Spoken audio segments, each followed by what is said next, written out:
Great friend of the show, UTSA football coach Jeff Traylor, with us on 365 Sports with Craig and Paul, and I'm David Smoak. Thank you very much. Has this been, obviously you've turned the corner, but has this been a really, really difficult season with all, had a couple of early losses, a frustrating loss early, and then, Frank Harris wasn't around. How hard has this been for you? Yeah, well, it's not hard on me personally. I just hated that everybody had got to see how good of a team I had. We just never got to put them out there. And, we went through all those issues with Frank the entire year, and we finally get him kind of going. Against Houston, he struggled. He had 3 picks, but you could see him running around. He looked like his old self again. And then Texas State was playing really well. Now he gets turf toe. So he's dealing with a knee, an ankle, a shoulder, and now you add turf toe on top of it. And we pulled out a squeaker against Texas State with him hobbled up. Then we get beat by Army, a team we thought we were clearly better than, and they played their tails off. I'm not taking anything away from them, but we didn't play very well without him. And we also lost our offensive tackle in the Texas State game, which was a huge loss for us, and our third-round receiver hasn't been able to play the entire year. So when you lose your best quarterback, who's your best player, your best wide receiver other than Cephas, and then your best offensive tackle, it put us back a little bit. And we didn't play real well, to be honest with you, but we got Frank back. And we got some defensive players back. We still don't have our offensive tackle back. We're not going to get our wide receiver back. But we've just kind of learned to play a different way right now. We've gotten better each week. And we're really glad to be 4-0 and went to the month of October undefeated. Well, Coach, it looked like Frank had, especially, at least through the air last week, his groove back altogether. What does that do for the rest of the team to allow them to – you never take deep breaths during the season, but at least step back and know that you're not going to have to get as creative? Well, first I want to say this. His being gone was not why we lost the Army game. Our offense was very productive that night. We just couldn't stop them. We could not get them off the field. They went for it on 4th down every time.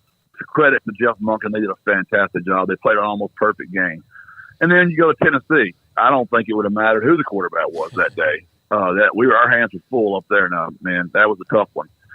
So I don't want to put it on my backup quarterback. So, Owen McCowan played his tail off against Tennessee, went 18 out of 20, and Eddie Lee played very well against Army.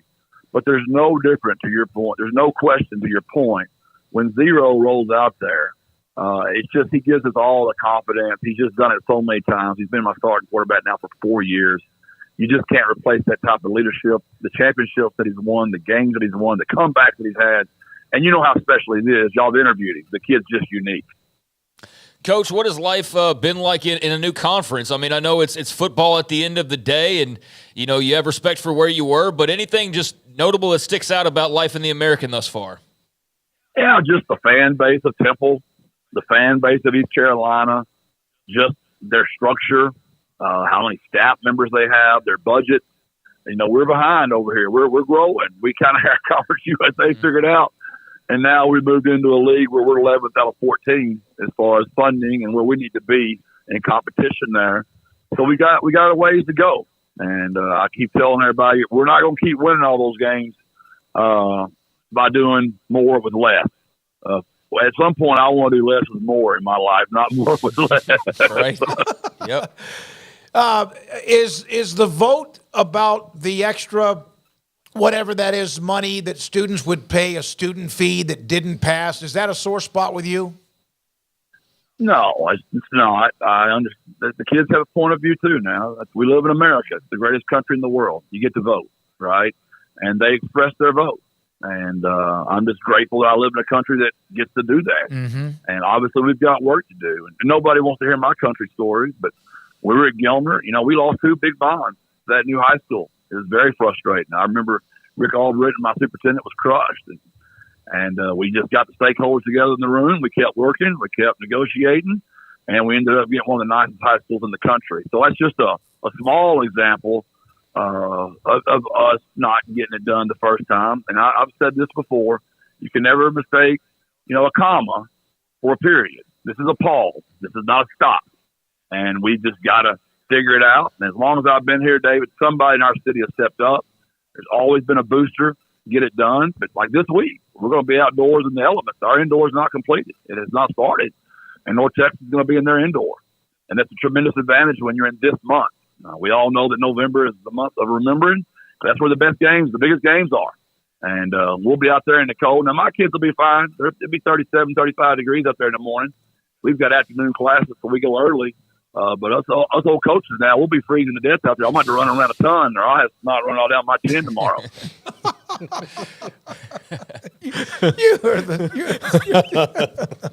It's true. Yeah. It's cold out there. God, Man. it is cold. You're right. Frigid, nasty, wet. Coach, you mentioned that someone in your city has always stepped up. How much does that make UTSA a much more attractive job than many people outside would understand because of the sense of community that exists in that particular city that is kind of unique, especially when it comes to colleges and cities of that size of San Antonio?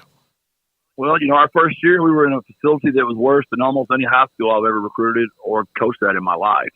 And now we're in one of the nicest facilities in the country. It's a $45 million project. We need about $10 million for the indoor or the covered facility to get done.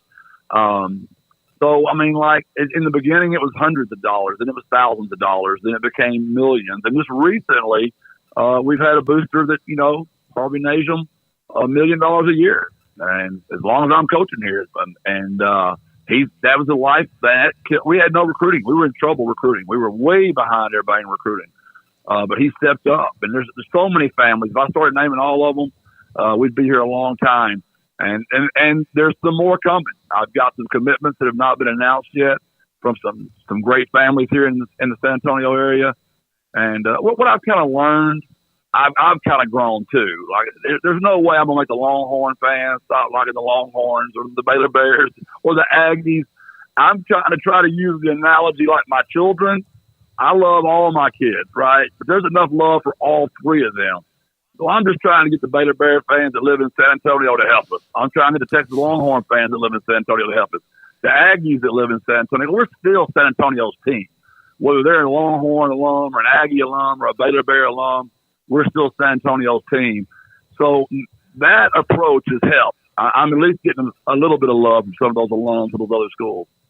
Coach, I know you played, at BYU, you played at Texas, but you mentioned that Tennessee game earlier, and it was a tough one for you guys, but were there some pretty wide eyes walking into that place? I've never been, but it's always a place I've wanted to go. I was just curious about your experience and just, going from your usual Saturdays to that monstrosity, and I mean that in a good way. What was that like? Well, no, we were not big-eyed. Tennessee's D-line big-eyed us, and their running back big-eyed us. But we played in Alamo Dome with 50,000 people. There's nowhere louder in the country. When you go up to Austin and University of Texas, there's not a place louder in the country. And it used to not be that way when I went to Austin. But when you go up there now, we played them last year. It was an incredible environment. And Tennessee was like that. So our kids are not big-eyed. We just got our tail whipped by a better football team that day. Jeff, you're not used to losing much at all from the time you took over as a head coach at Gilmer and what you've done already at UTSA. What do you like after a loss on the weekend? I hate to say this, David, but I very rarely remember the win. It's always the losses. Mm-hmm. I hate it. I'm embarrassed by it, but I got an article right here. It's laminated. This is from like 1993. Fear of failure motivates Parcells. And I've got a quote by Norv Turner here. Sometimes we need to remind ourselves these are the jobs we've always dreamed of. It's the losing that just drives me insane. I can handle it if my team plays well and we go down. Very rarely does that happen. It's probably something self-inflicted, which means I didn't do a very good job of coaching during the week. And it kills me to let my kids down. And when I don't have them prepared and it's not a happy locker room, I just don't do very well, David. So I wish I could tell you I was motivated by the winning and the smiles and the joy, which I know that's some of it, but it's the failure that just eats me up, brother. Does that keep you up at night? It does, win or lose. Man, I don't sleep a wink after a game. That adrenaline rolls through me the entire night, and I sleep like a baby on Friday night. I've emptied the tank now. I've exhausted everything I can, so I'm ready and prepared. But on Saturday night, win or lose, I am wide awake. Just cannot sleep at all. Adrenaline just rolling through me. I don't know this, but is the Liberty ILO game at Lobo Stadium is still the one that bothers you the most, or is there another one? Yeah, Houston jumped up over that one. Triple overtime Oh, loss. yeah. That one gutted me. I'd say Army moved into number 2, Liberty Isle 3, and Canton number 4 if I had to list them. Oh, my God. I happened to be at both of them. That's not good. I shouldn't have brought them up. Thanks, David. You're the best. We've been friends for a really long time. I got a couple of stories I'm going to tell on you on all these people listening to things, and you weren't always perfect, my brother. Hey, go ahead now. I mean, my God. Coach, I'll tell you. He used to talk so much smack about me on Smoak. He had a whole website, and people just crushed me every week. He was terrible. I know he was my friend. I don't think I ever did. It was the message board, but it wasn't my name. You allowed them, the media, to just express their displeasure for me and my family. It's all your fault when I was 30, David. I'm 50 now, so I understand it now. I was preparing you for big-time college football message boards. You and Danny along both. I'd be so mad, and Danny'd be like, Jeff Davis the best guy in the world. I'm like, there's no way, Coach. There's no way. Oh, my goodness. You are so comfortable there, and if you do get the indoor done and you can get some of this other stuff done, you have the long-term contract. Is that kind of the to-do list other than making sure you win games? We got to get our budget up. We got to get a recruiting staff. I've got to get my coaches paid better. We've got to get our NIL money up. There's a list when you're building a program. There's a long list of things. But we chipped away every single year. Where we've come in 4 years has been amazing. And, that's just kind of who I am. Gilmer, the only reason I probably got that job is nobody else wanted it in 2000. And 15 years later, we did okay. I hope when we're done with this one, David, everybody can look back one day and go, he left that place a whole lot better than what it was when he got there. I love the city, and I love the support, and really do. I got the best kids in the country. Coach, I was curious about this. I should have asked some other head coaches that we've talked about this, but the new clock rules, what have you made of those now that we're deep into the season? Has there been a noticeable change on your end? No, I hadn't noticed anything about it. Okay. I mean, we just snapping that thing as fast as we can when we need to, and we're snapping as slow as we can when we don't. Whatever that clock says, we're gonna adjust, improvise, and overcome. So I got a lot of other things I'm worrying about, those officials, other than that clock, I can promise you. Gotcha. What is it like, and would you love to have the headset conversation, a reality show one day? Yeah, I don't want to just be the quarterback because I don't want to have to huddle, and I don't want to have to signal everything to my receivers. So I'd like to get it where we could get, to all of our receivers and our quarterback, just so we could play fast. That's why fans like watching college football. And my son coaches the NFL.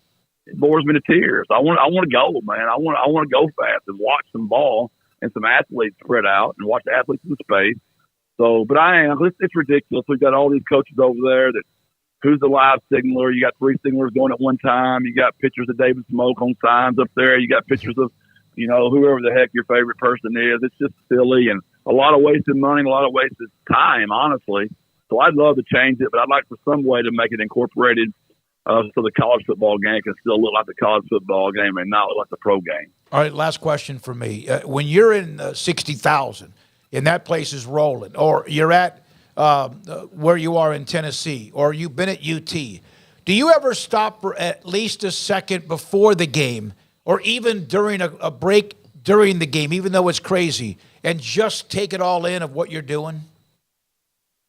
Brother, I did that when I was 31, and my Buckeyes, who were a 28-point underdog, were playing the number 3 ranked Laywater Bears in Gilmer Buckeye Stadium. I've always said I'm the luckiest guy in the freaking world. They pay me to coach football and be around the freaking greatest athletes that are the greatest people and get to coach with assistant coaches. They're the best.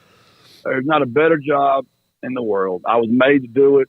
So I pinch myself every day, David, from Gilmer to Jacksonville to Big Sandy to right now in San Antonio, Texas. No doubt I pinch myself. Well, we appreciate you. You know that, despite the fact that you were a target on the message boards.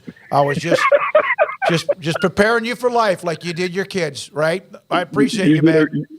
You did a great job. I appreciate you. You've been a dear friend forever, Brother David. Y'all take care. God bless and bears up. Good luck. It's Jeff Traylor, UTSA in North Texas coming up on Saturday up in Denton.